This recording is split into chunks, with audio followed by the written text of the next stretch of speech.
Test. Okay. We're good. Ready? I think so. All right. Well, after Alan has talked to us about detectors, we want to move on to X-ray sources. And our next speaker is Charles Jensen with Moxtek, and the title of his talk is going to be Performance Improvements in Miniature X-ray Sources. Charles? Very good. Well, it's a pleasure and an honor to be here today.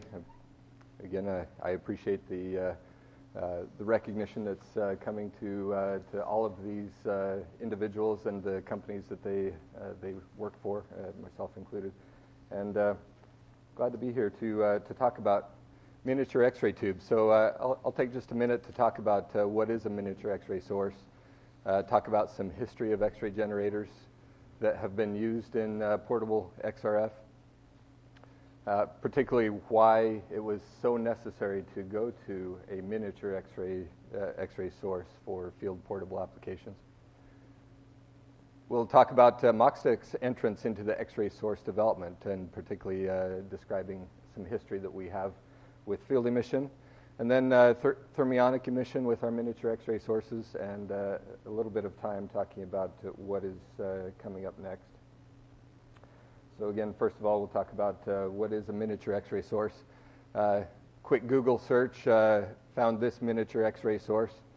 I think most of us here would have a hard time picturing that in a handheld instrument, but so it's important to figure out, in terms of the application for field portable XRF applications, what does that really mean? And so for our purposes today, I'm going to be talking about a miniature X-ray tube where the tube is really this part, the source is the tube and the power supply together. The size of the tube is less than 1 inch in diameter, less than 3 inches in length. The weight of the source, both the tube and the power supply, is less than about 2 pounds. And low power, which means battery operable. That's a critical part of a field portable application, and less than 10 watts is fairly typical. You can see in this picture here, this is an image of our latest X-ray source at Moxtek. We call it our Ultra-Lite tube and power supply. So a lot of advancements in the power supply side here in particular. Talk more about that shortly. Moving on, I will talk a little bit about the history of X-ray generators used in field portable XRF, and describe a little bit about both the problem as well as the opportunity that we have been given. So first of all, we heard a lot about the radioisotope sources that were used in the original brick that Lee described, the XRF handheld instrument. Lower X-ray flux as compared to X-ray tubes. Regulatory restrictions is another issue, particularly in regards to transportation and disposal, some of those kind of things. On the other side, you have very large tubes that are used in benchtop XRF applications. Very large, heavy. They do not have the integrated high voltage power supply. And being very large, that also is a factor with power consumption. And so when you consider the necessity to have a battery operable X-ray source, as I described earlier, you really need to have all of these things: lightweight, low power consumption, very small.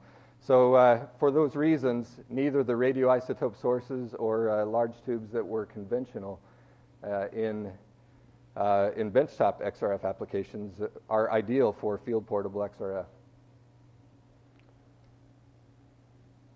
So as we look at, this is from Spectroscopy Online, an article that Niton submitted for them in July of 2002, talking about the comparison between an XLT instrument, Aerodomain, and a couple of their radioisotope source instruments, and obviously there's a fairly significant step function in terms of the performance and measurement precision between the X-ray tube-based systems and the isotope systems.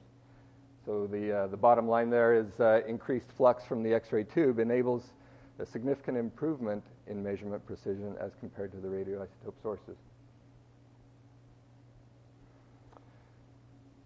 The other opportunity we have, a typical benchtop tube, for example, we have here a Varian VF50 tube.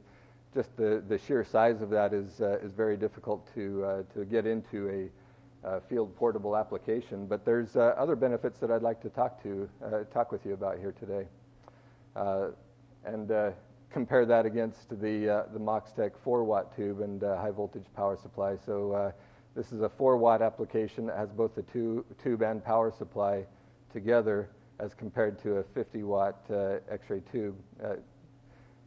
Significant size reduction with the tube and power supply together. And the reason for that is this is 50 watts, and this is only 4 watts.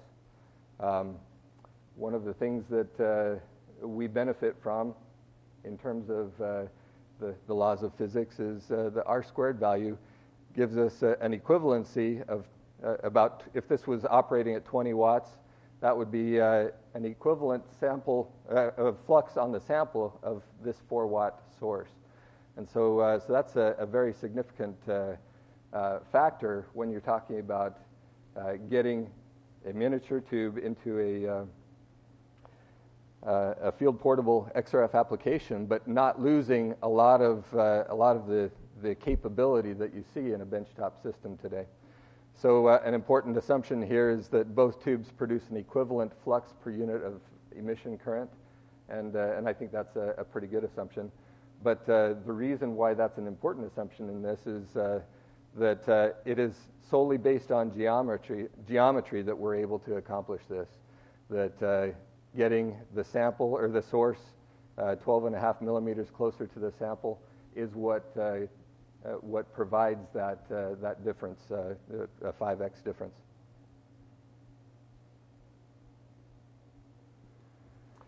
So as we're moving from benchtop instrumentation, the power reduction is enabled by the tube size and shape, so you're able to get where the X-rays are generated much closer to the sample where you want to measure. You also have the grounded anode that's an important factor in terms of tube to sample to detector coupling, so you don't have high voltage in an area that's potentially dangerous to the people that are using the instrument. Other benefits for field portable XRF, we have reduced size and weight, obviously. Having both the tube and the power supply together makes things easier from an integration standpoint as well. The reduced power consumption is an important part, running at 4 watts instead of 20 watts with equivalent performance. But also reduced cooling requirements, because once the heat goes in, it has to come out somehow. And inside some of the guns that you've seen around here, it's getting the heat out is an important factor. I'm going to spend a few minutes talking about Moxtek's entrance into X-ray source development, and specifically some of the work that we did early on in field emission, which is where we got started in X-ray tube development to begin with. So first of all, the field emission and miniature X-ray tubes. Moxtek spent some time on a couple of different occasions, 1997 to 2001, and then a different type of field emission emitter in 2003 to 2004. But we had some interest funded by a couple of SBIRs through NASA to look into field emission development for an X-ray tube, and this was very interesting to Moxtek. We were founded in X-ray technology, and it's very interesting for Moxtek to continue to pursue and expand our capabilities there. And so we applied for these SBIRs and were funded. The spint diode that you see here, these are an array of about 50,000 molybdenum tips within this array right here. And each one of those tips, when you apply gate voltage to the top surface, emits electrons. And similar kind of scenario to what you see here in the carbon nanotube. You have a gate structure, some type of emitter, in this case carbon nanotubes, and when you bias the the carbon nanotubes against the gate, then you're drawing electrons towards the anode. Some of them get consumed in the gate. Same thing happens with the spint diode emitters that we evaluated early on as well. So the question remains, why are we not doing any of this in commercial production today? And so we'll talk about that. First of all, NASA funded this because there were some perceived advantages of using field emission in an X-ray source, particularly with improved lifetime, improved E-beam focusing to get a smaller X-ray beam spot, pulsed emission capability, reduced power consumption. When you're talking about a Mars mission, for example, reduced power consumption is a very important element that they were interested in, as well as some robustness with the improved lifetime. So the first one and last one there are the ones that NASA was most interested in. But applications require some of the other advantages there as well, with improved E-beam focusing and pulsed emission. So I will spend just a little bit of time talking about each one of those. With improved lifetime, what you see here is this was manually adjusted. We adjust the gate voltage, which is the line in yellow here. We adjust that to maintain roughly a constant emission current, or the anode current that you see here. And as you can see, there's a fairly straight trend on an increase in the gate voltage over time to maintain a constant emission current. And that's a problem, because eventually the emitters are going to burn out, and you have a non-functional source. So the key battle in lifetime in field emission tubes is the increasing gate voltage over time to maintain the emission current. And that also has a negative effect on the E-beam focusing. So when you have a nicely focused X-ray beam spot at 400 volts on the gate, as that changes over time, you get to 900 volts and 950 volts. The change in that voltage has a drastic influence on the ability to focus the X-ray beam spot, and that's a problem as well. So with typical gate structures, your basic electrostatic focusing optics are unable to consistently focus the electron beam over time because of the increasing gate voltage. Reduced power consumption is another perceived advantage that turned out to be potentially real, but the opportunity for power savings is very minimal, because if you look at distribution of power in a typical 4-watt X-ray source, you have about 3% of the power that's going into heating the filament to generate the electrons that are emitted or accelerated to the anode for generating X-rays. So the opportunity for power savings is really very minimal in a very low power X-ray source, such as what is used in handheld and field portable XRF analysis. And certainly there could be opportunities for higher power applications for field emission and to see some power savings there. But again, the power consumption gains are minimal and get worse over time due to the increasing gate current in field emission sources. And then we have the pulsed operation. So we have the pulsed gate voltage, the gate current, and as you can see here, we were able to demonstrate pulsed operation capability. But the market never materialized, and particularly with field portable XRF was not that important. And so the end result is we discontinued the development of field emission in 2004, and the inability to achieve all of the perceived advantages is the key reason for that. Increased complexity, cost, size, and weight of the high voltage power supply is another significant factor, and also development and continuous improvements in our filament-based X-ray sources is probably the biggest reason there.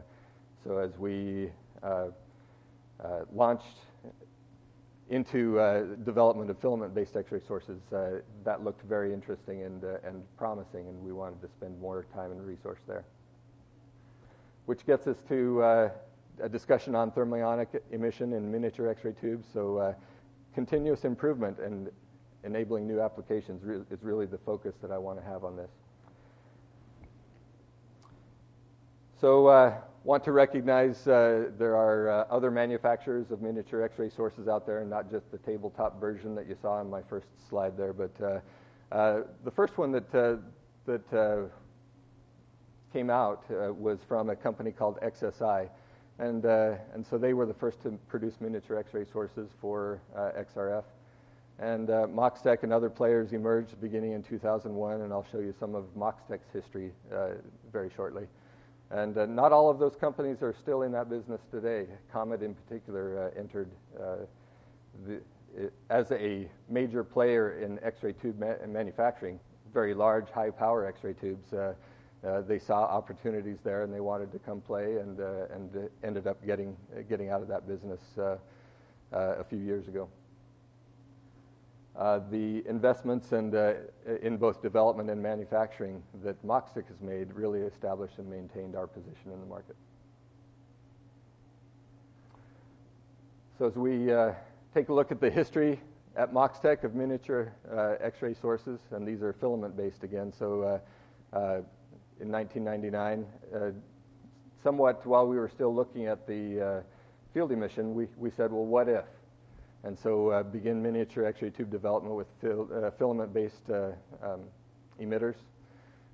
First commercial sale of a bullet X-ray tube that happened in 2001, and continued to see ongoing progress both in voltage and the Magnum tube is what we sell the most of today. But we had continued developments of power supplies, and in 2011 we launched a brand new X-ray source called OptiMag. So it's an optimized Magnum. So you see down here the same basic size and shape of the Magnum tube is used for OptiMag, but a significant improvement in performance that you'll see shortly. So the Ultra-Lite high voltage power supply that you saw in previous images was also launched last year. And this is a good graphic to show both the progress in voltage and weight of each of these, and you can see the difference in size. So as Moxtek has continued to develop our capability in development and manufacturing of these X-ray sources, we've been able to take the opposite trend of what you would normally expect, that with higher voltage you would need a larger package, and that's not the case. We've been able to take that in the opposite direction. Again, this is from a Niton application bulletin, but looking at Hastelloy again, just as the previous one. But the benefit of the higher voltage, really what we have here is the difference between the XLT and the XL3, which is one of the key factors there is the difference in voltage, so 40 kV system to a 50 kV system, and again you can see the measurement precision as it's compared between those two instruments. So in terms of the benefit to the application, the increased flux from the 50 kV operation is an important factor in that improvement, but perhaps more importantly, the 50 kV operation also improves the detection limits for higher Z elements. Another area that Moxtek has improved considerably over the years, in our early production back in 2001 to 2002 or so, the offset, in other words, how well are we able to shoot down the middle of the tube to get the electrons on the window, and so when you have a total window size of 2 millimeters, a spot offset of 0.68 isn't very good. But today's Magnum is significantly better than that, and the OptiMag that we launched late last year is a further improvement still by about 40% over Magnum. Spot size is an important factor for collimating beams. For example, early production, 670 micron is typical performance, and today's Magnum about 340 microns, and our OptiMag 300 that we launched at the end of last year. So this is a particular version of the OptiMag, about 137.5. So ongoing improvement there.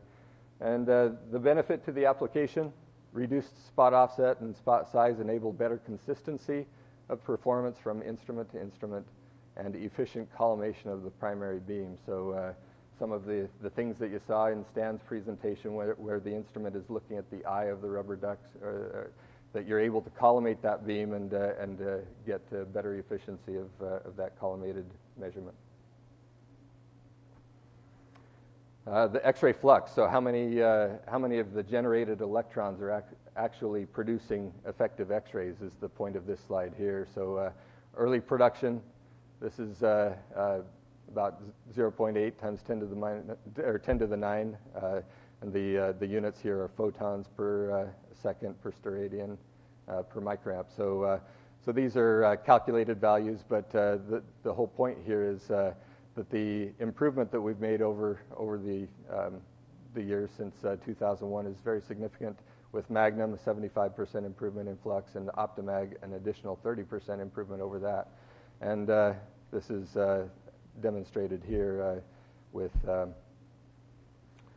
the population of these were silver X-ray tubes, and so the flux from these silver X-ray tubes compared from Magnum to our Optimag. What you see in the lower right is our Magnum tube. There's a halo that you can see around the outside of this. So not only is the spot fairly large, but in comparison to the Optimag 300, but you also, this halo is really concentration of electrons that are generating X-rays that are outside a collimated X-ray beam, or a collimated X-ray tube, I should say. And so if you collimate those out, then you still get 100% of your X-ray beam through the collimation here. And with the Magnum, you do not. And that's the whole reason for this improvement. So the application benefit, improved limits of detection or shorter measurement times for the same limits of detection, both of which for field portable XRF are very important. So we'll talk about stability next. So when you're talking about an X-ray source operating at 50,000 volts, stability is a little bit challenging. And one of the things that I'd like to show you here is that there's multiple factors for the improvement in stability in our X-ray sources. So first, early production from bullet to Magnum, we had a 45% improvement in stability between those two designs, and that's a tube design change. That's not a power supply design change, where the new Ultra-Lite high voltage power supply is looking at that as a power supply change that also has a very significant impact on the stability. And so as we continue to improve our capability in both tube and power supply design and manufacturing, we're able to make significant inroads there. So here you have one of our early, I call this the brick high voltage power supply. Interestingly enough, the size of that is not too different than the brick isotope instrument that Lee has been carrying around in his pocket all day. But then you have an even heavier piece of metal off the front end that houses the bullet X-ray tube. In this case, you have a relative standard deviation of 0.94% over a couple of hours, and some deviations that are fairly visible even on a very macro scale on the y-axis here.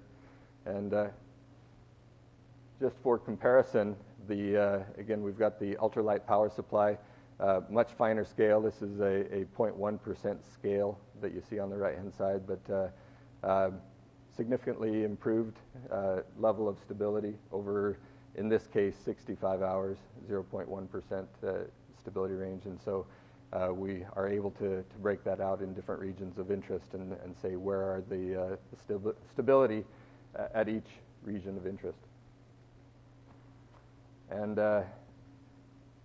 then finally, the measurement of the KEV edge from each spectra. We take a look at where that crosses the zero line, and we're able to capture from the tail of the Bremsstrahlung what the stability is at the KEV edge. And with the Ultra-Lite power supply, we were able to see, as you see here, over 16 and a half hours, only 12.7 volts out of 45,000 volts. So very, very interesting results in terms of the stability right at the KEV edge. The application benefit that I list down at the bottom, improved stability allows for better empirical calibrations, not so that you don't have to just rely on the fundamental parameters with software calibration. So that's which is more tolerant of tube instability. So as we get to what is next, Moxtek's continued focus is basically continuing down the path that that I just demonstrated. We want to continue on the path of miniaturization. That is where we specialize, and that's where we offer a lot in field portable applications. We also have increased efficiency of the high voltage power supply, longer battery life for handheld applications, and improvements in stability, higher power and higher flux. So both of those are important as particularly in light element applications. Higher power and higher flux in particular are very important to reduce the measurement times. And then most recently there's new applications that are emerging that not only have, instead of the focus on performance, really have a focus on reduced cost. And because of the price of gold in the market today, jewelry analysis is something that is very important, and we want to focus on both these areas of differentiation, the performance as well as the cost.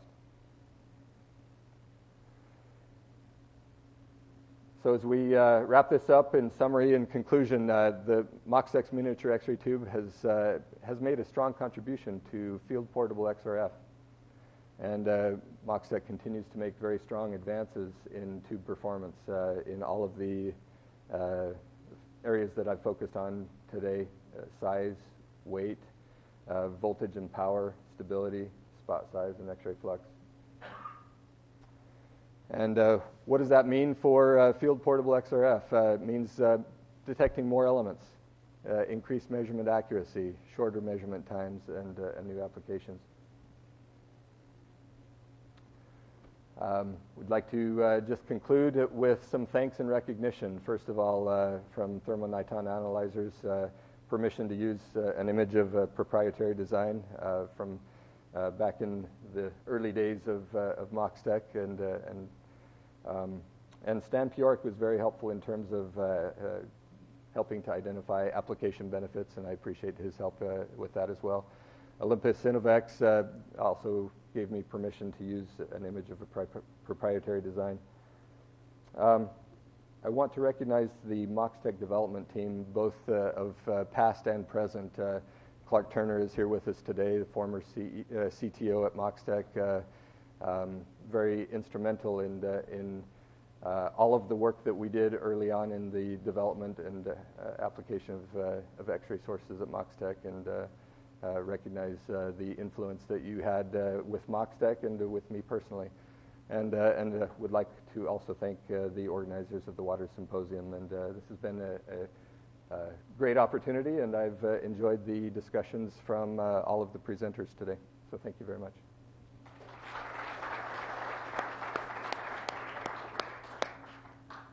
By virtue of this being our last presentation, plus the fact that Charles is a little bit early here, we have time for plenty of questions.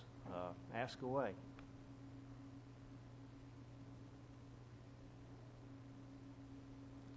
I guess you covered it so well they don't have any questions. It's time to go.